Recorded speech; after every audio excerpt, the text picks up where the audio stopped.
So I talk a lot about shopping on my channel and now a lot about minimalism, but what about when you want to combine those two worlds together? Like what about when you actually need something or even when you want something? How do you mindfully and intentionally shop for that? So today I'm going to be talking about 8 ways to shop like a minimalist.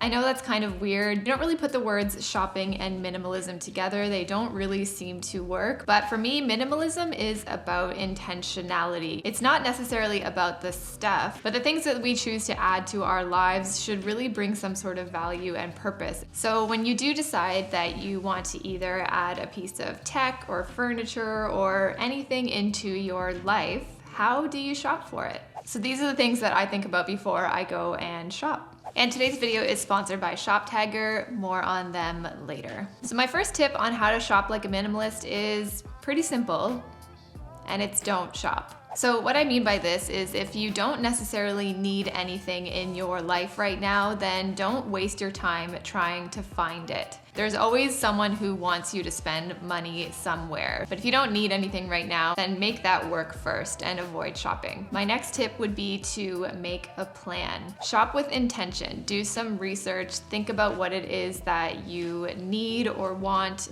what it is that you like, and why you like it. Because waiting on things and making a plan means that it will take time. And I feel like a lot of us necessarily aren't used to that anymore. We're used to add to cart and it shows up at your door the next day, but really how much thought and planning was involved in that purchase. So consider, how much does it cost? Can you work it into your budget this month? Could it possibly go on sale? Do you need it right now? Find a way to force yourself to slow down and think about it before you decide to buy. When you start asking yourself these really practical and thoughtful questions and make a plan, it immediately creates more thought and more intention surrounding the action of buying it. My next tip is one I've talked about before, and that is to wait on it. And there's actually a lot of really cool tools that you can use to sort of help you with this. That's when you can use an app like Shoptagr. So if you haven't heard of Shoptagr before, it's basically this little plugin that you can add to your browser that does the work for you. It tells you when the thing you want is on sale. I actually really love the idea of this because it encourages you to wait. You can choose to be notified when that item goes on sale and for how much off, and you can even create shopping categories and wish lists that you can refer back to later, which I think is a really great strategy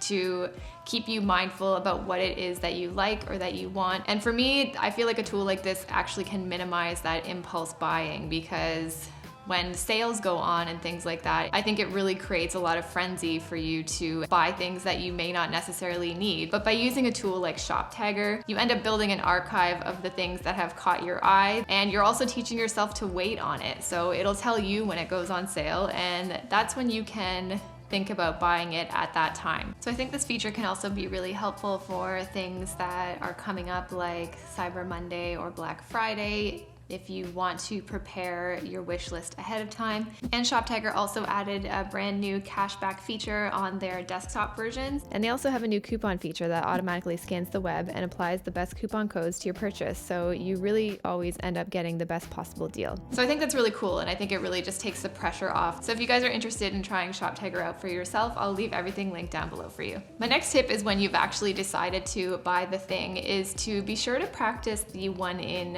one out method. This to me is a crucial step when it comes to shopping and deciding to bring in something new into your space. And it really prevents things from building back up in your house and creating clutter all over again. Because I can't tell you, for me personally, how many times I have decluttered my closet in the past, and then it would just end up filling right back up again because I wasn't practicing a one in, one out method. And not only is the one in, one out method really helpful in order to prevent clutter, but it's a way to audit your stuff over time to see if you're actually using it and if it's still bringing value. So if you're asking those questions up front before you buy, it really just helps you direct your money to the place that it needs to go, and just makes that decision a lot more mindful. It just slows everything down and gives you that space to think and decide if that's where you want to spend your money. My next tip would be to ask why you want the thing.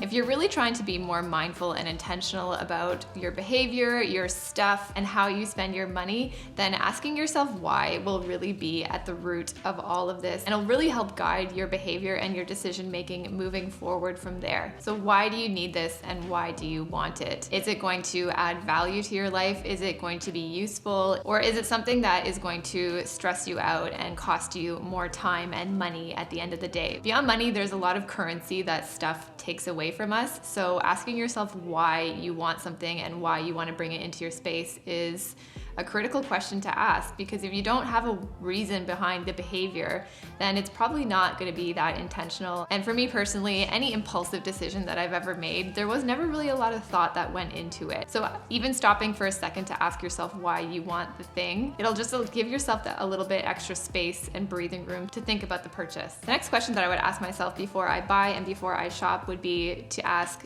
if it aligns with your values and your goals.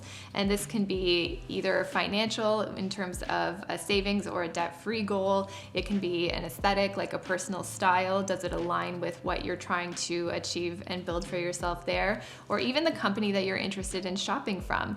Do they have values and practices that align with what's important to you? How do they treat their workers? How do they treat the environment? So when you're really thinking about shopping with intention and mindfulness, there's other questions that you start asking yourself before you decide to put your money in that place. So when you start to ask yourself these questions, the act of shopping kind of gets a little bit more complex, but in that way, it gets you to think about it before you buy. The next thing to consider before you shop is if you're actually and legitimately going to use and enjoy this thing. I used to spend so much time just coveting and wanting certain things and then thinking about ways of how I was actually going to buy it, finally getting it, and then it would just end up sitting in my closet because I either thought it was too precious, too expensive, I needed an occasion to wear this thing. So there was really a disconnect between my wanting, my getting, and my using of certain items. And that to me is a criteria to declutter, but it's also a criteria for me to buy. I'm still going to buy things in my future and want things. And now I really need to think about if I'm actually going to use it and decide if this is a fantasy thing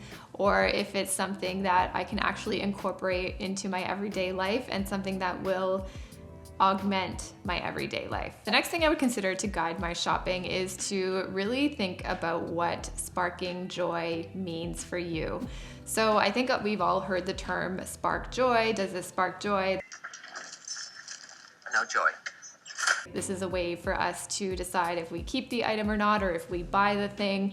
But what does joy actually mean for you? I think that term is really thrown around and can even be used in almost like a frivolous way, like, oh my God, I need it, it sparks joy. But I think if you really start to turn that feeling inward and sort of feel it in your gut, really see if you're experiencing joy or if you're experiencing a rush and that dopamine hit. I think the spark joy criteria is really helpful, but you really have to think about what that truly means, and more importantly, how that actually feels. Think about how that feels like in your tummy. If you start to feel stressed, if your heart starts to race, if you start to rationalize the item and decide whether you really need it or not, or try to figure out a way to buy it, then to me that isn't adding joy or value. It's actually having a negative impact.